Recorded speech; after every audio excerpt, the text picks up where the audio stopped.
അയ്യങ്കാളി.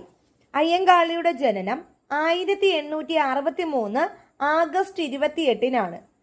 തിരുവനന്തപുരത്തെ വെങ്ങാനൂരാണ് അയ്യങ്കാളി ജനിക്കുന്നത്. ജന്മഗ്രഹം പ്ലാവത്തറ വീട്. പിതാവ് അയ്യൻ, മാതാവ് മാല, പത്നി ചെല്ലമ്മ. ബാല്യകാല നാമം കാളി. മരിക്കുന്നത് 1941 ജൂൺ 18-നാണ്. ആധുനിക ദളിതരുടെ പിതാവെന്നറിയപ്പെടുന്നത് അയ്യങ്കാളിയെയാണ്. ആളിക്കത്തിയ തീപ്പൊരി എന്നറിയപ്പെടുന്നതും അയ്യങ്കാളിയെയാണ്. തിരുവിതാംകൂറിൽ കർഷക തൊഴിലാളികളുടെ ആദ്യ പണിമുടക്ക് സമരം നയിക്കുന്നത് അയ്യങ്കാളി. ഇന്ത്യയിലെ ആദ്യത്തെ തൊഴിലാളി നേതാവായി വിശേഷിപ്പിക്കപ്പെടുന്ന വ്യക്തിയാണ് അയ്യങ്കാളി. ചാലിയത്തെരുവ് ലഹളയുടെ സൂത്രധാരനാണ് അയ്യങ്കാളി. ചാലിയത്തെരുവ് ലഹള നടക്കുന്നത് 1898-ലാണ്. പിന്നാക്ക ജാതിയിൽപ്പെട്ട കുട്ടികൾക്ക് വേണ്ടി അയ്യങ്കാളി കുടിപ്പള്ളിക്കൂടം സ്ഥാപിക്കുന്നത് വെങ്ങാനൂരാണ്. 1905-ലാണ് ഇദ്ദേഹം പിന്നാക്ക ജാതിയിൽപ്പെട്ട കുട്ടികൾക്ക് വേണ്ടി കുടിപ്പള്ളിക്കൂടം സ്ഥാപിക്കുന്നത്.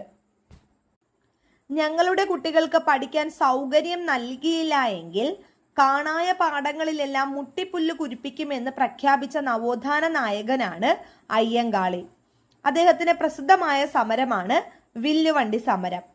പൊതുവഴിയിലൂടെ താഴ്ന്ന ജാതിക്കാർക്ക് സഞ്ചാര സ്വാതന്ത്ര്യത്തിന് വേണ്ടി അയ്യങ്കാളി നടത്തിയ സമരമാണ് വില്ലുവണ്ടി സമരം. വില്ലുവണ്ടി സമരം നടത്തിയത് 1893-ലാണ്. വില്ലുവണ്ടി സമരം നടത്തിയത് വെങ്ങാനൂർ മുതൽ കവടിയാർ കൊട്ടാരം വരെയാണ്. അയ്യങ്കാളി സമുദായ കോടതി സ്ഥാപിക്കുന്നത് വെങ്ങാനൂരിലാണ്.